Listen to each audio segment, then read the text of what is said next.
Self-love. You deserve your own love. Self-love is so freaking important in life. I can't even state it enough. It's so important. So if you are getting this card in a reading, or you simply are curious about what's up with self-love, this is what you need to know. If you don't love yourself, you will not be able to love another person or let another person love you. It's as simple as that. And that statement or variations on that have been said so much that it's almost cliche. It's like some froofy, San Francisco hippie jibber jabber or whatever, And it's not. A lot of families take love for granted, and it's not really taught. There's a lot of families out there that don't even say I love you. And I love you is so important because it reflects back to a person, to a child, that they are loved. They are loved, they are loved, they feel safe, they feel love. It's really, really important. Love is very vital to good living on this planet.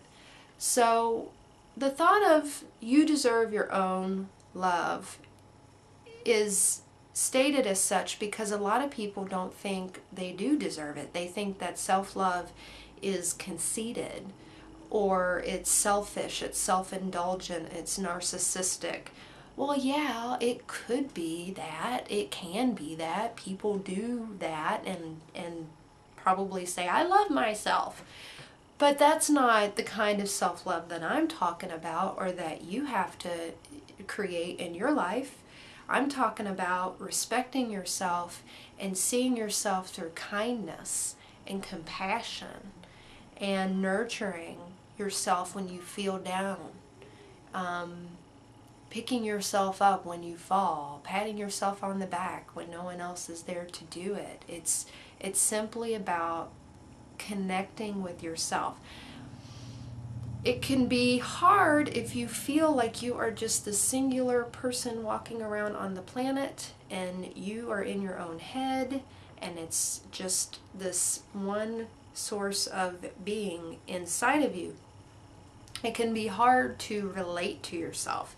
That's why the idea of like a higher self, or your inner child, or your wounded inner child, like psychology has all of these ways of like breaking down the human psyche, the oneness that we experience.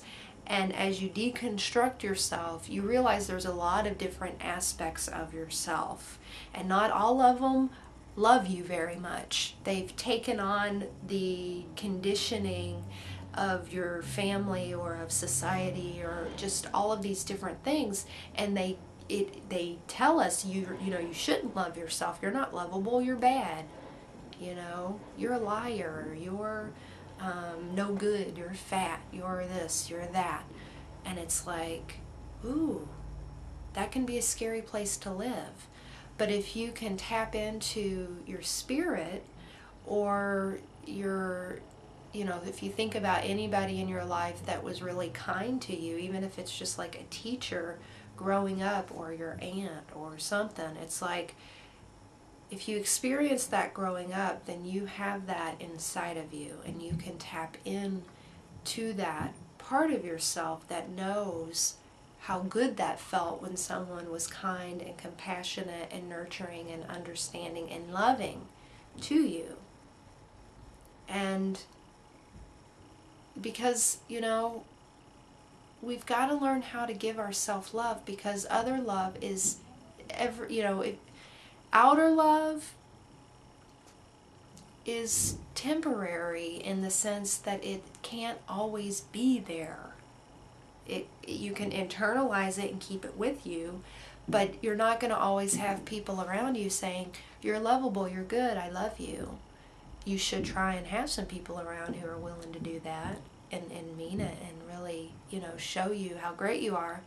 But even in the best case scenario, you're going to be alone sometimes with yourself and the parts of yourself that may not be so loving. So you gotta quiet those. You gotta remind them of where they came from and give them back to the people who gave them to you, and let go of the self-hate and focus and strengthen your experience of self-love.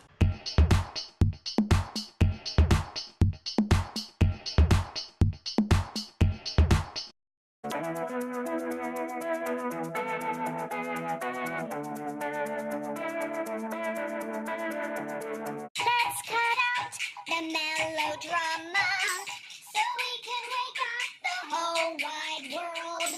Let's make up and start all over and awaken the boys and the girls.